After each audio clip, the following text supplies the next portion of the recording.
Alright, we're back, we're getting ready. I have my first 55-pound bag of dry mortar mix in here. I've got a bucket here on the side with just under 3 quarts of mortar. Generally it's 3 quarts for 60 pounds. I have a 55-pound bag, so it's a little under 3 quarts. I have a smoothing trowel for finishing here, a float for smoothing. I have a trowel for working low spots, and I also have a wood float for starting the smoothing process. In addition, I've also cut what's called screed boards, and what these do, I will work this toward from the drain out to the perimeter, the highest points, and this will help me find low spots to fill underneath. It'll help me get some initial smoothing, and I'll work that from the drain to the far points. And for some of the closer points, I have a scrap 2x6 that I can use to also set. So I've got the perimeter marked. It's now time to add the water to the mix. We'll add a little bit at a time here. About half of it there. I've got my shovel. And we'll mix that in good. And I've chosen to bring the barrel in here. It's a lot easier than outside, so it's just making a nice big cake here. So we'll see when it's all mixed up.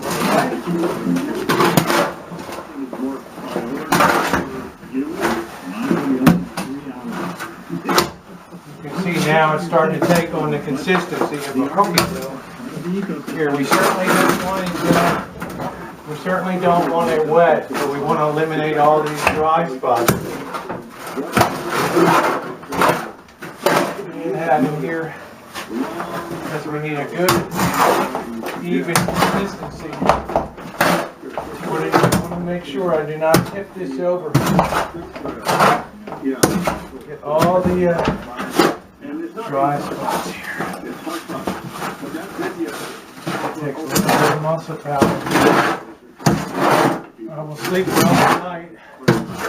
Oh, maybe not. Don't have to go to the I want gym. to check the consistency there and you can see what that's looking like. It's going to pack down real quick. Yeah, I find on the weekends I don't have to go to the gym. Okay, so we're just about done. I'm going to start shoveling it in. And I'm going to work from the far corner. This end over here. I have to be on the outside and try to work it as best as I possibly can. A couple more good stirs. And you see, I still have some dry spots here. I'm going to try to get them all out. So I get a good even application. This is bag number 1 here. Looks like a good consistency here. Oh. I have to try to figure out how to turn around here. First load in there.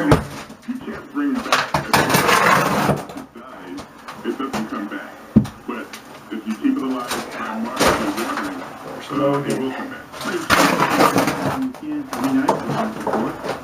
Okay. So we'll come back when we get it loaded in and start smoothing it down. Bag number 1.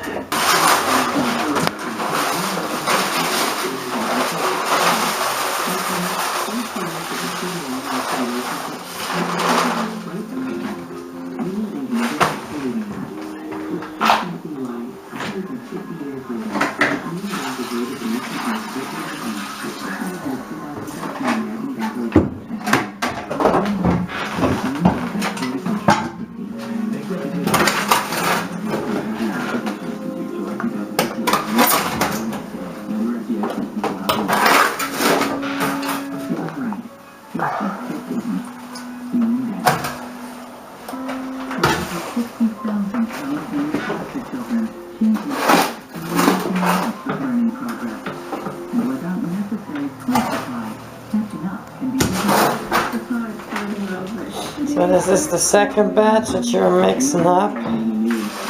Second batch. That's it.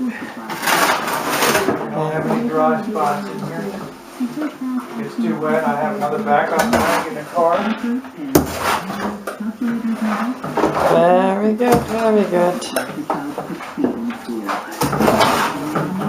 See, basically, I'm using the screen board here away from the drain and working it to the bottom of my reference lines. And you can see I have some low spots where I'll be adding more mortar to.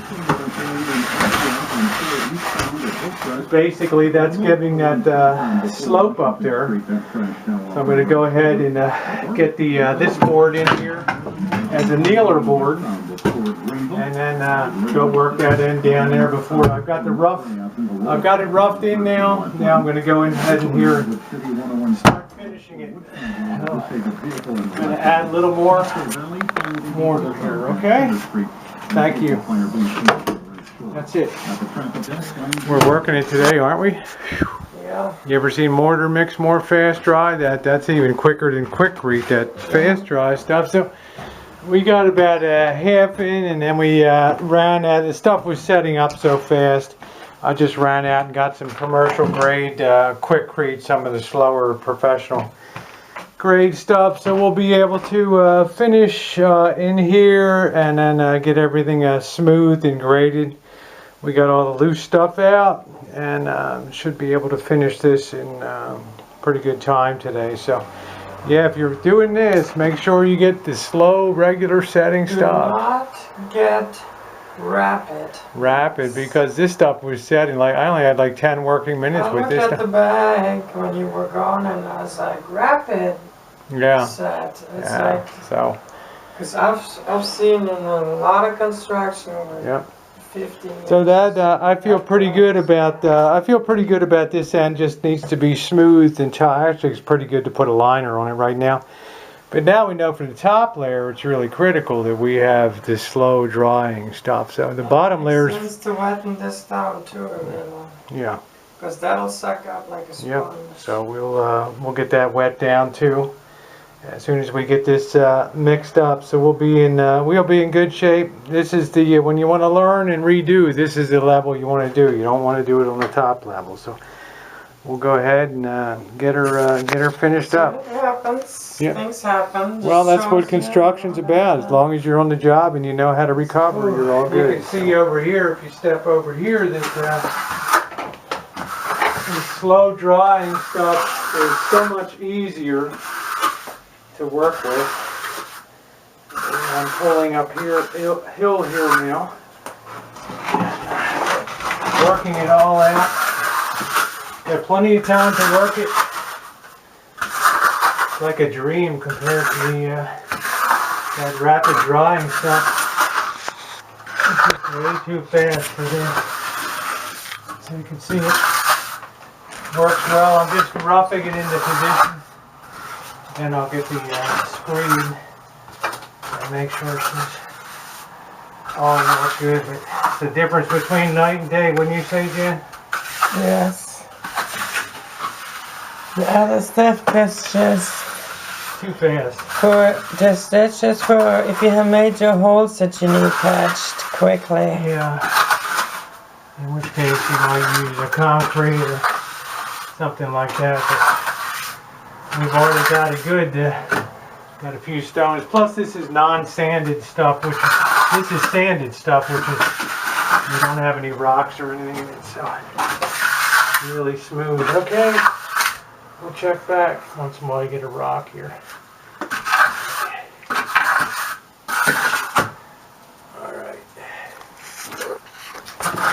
Well, changing that mortar's made all the difference in the world. You can see I'm pretty much done, floated that end real well down there by the drain. So all I have to do is finish the upslope here and finish it out here, and we should be good to go for the day. And you live and you learn, right? I mean, no more fast mumbo jumbo for us. This this slow set is definitely the way to go. We were supposed to be done at what, noon? Yeah. And here it is, 5 o'clock, and boy, I'll tell you, that wrong mortar initially really set us back here today. So once we got the right mortar, you can see how well that set in there. and I'm fairly pleased with the pitch on it now towards the drain. So we're going to let that dry a couple days. Got some cleanup to do here. This stuff should just vacuum right up when it's dry. So yeah, Missy's as usual. Jen's been a super help today, keeping things rolling along, because I'll tell you, this was you know, talk about a struggle, but everything's all been troweled out and smoothed and floated, so it should be pretty good. Come in and knock off a few of the rough pieces, and it should be good to go. So the shower pan is now officially in, and I am officially cooked, guys. So you know, that's going to wrap it up for today. Yeah, just a hint of advice: if you're going to do a shower pan, do not get that fast drying mortar. I could really take my time with this this mortar and do a beautiful job. The good news is you live and you learn, and the upper, you know, we're going to be putting a vinyl liner over this. So the real good news is that you know, come time to do the upper mortar bed, it's going to be a lot easier. So it's going to be you know, it's going to set in easy. So alright, well, we're going to call it an evening, and thank you, Jen, as usual, for a wonderful job all day today and your support. So yeah, alright everybody, thanks for being here.